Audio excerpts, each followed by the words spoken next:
Welcome to this Word of Hope for Friday of the 11th week in Ordinary Time. My name is Father Luke Barter. I'm here at our St. Dominic Parish in Denver, Colorado. And today Jesus poses the question to ask us, what's the really truly valuable thing in life? There's that line that we all know, do not store your treasures up on earth, rather store your treasures up in heaven. And it reminds me of this image that was given to us in the studium by one of our professors, Father Dominic Holtz.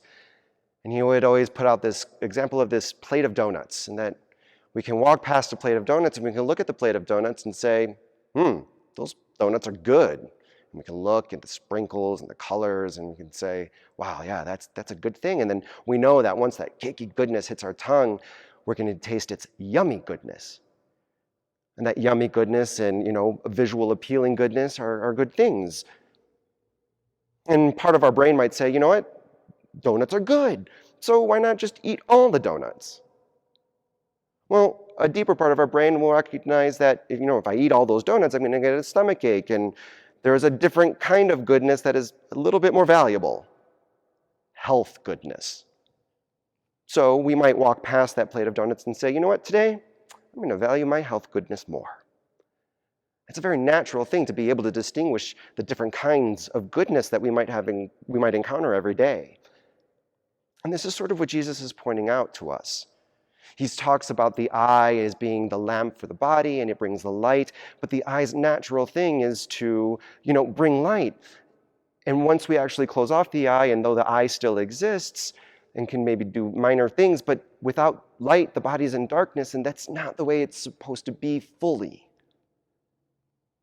There are some times where we get distracted or fixated on certain kinds of lesser goods and unable to surpass them and maybe even recognize a greater good.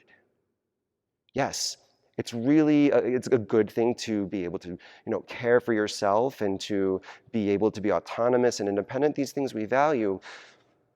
But sometimes we might overvalue ourselves or our own good, and it might, in the long run, lead to something that is less good because we've ignored relationships, we've been selfish and have not been able to achieve other opportunities or seek other opportunities that may have come before us or after us.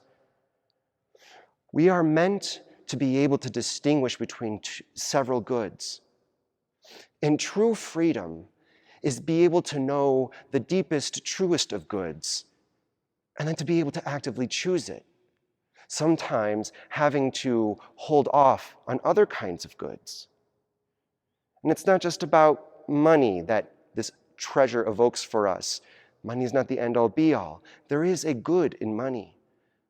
But we should be fixated on the deeper goods, the truer goods. Life in heaven with God, the way we were supposed to be, the way we were created. True freedom is to be able to know the real goods and then to be able to choose it.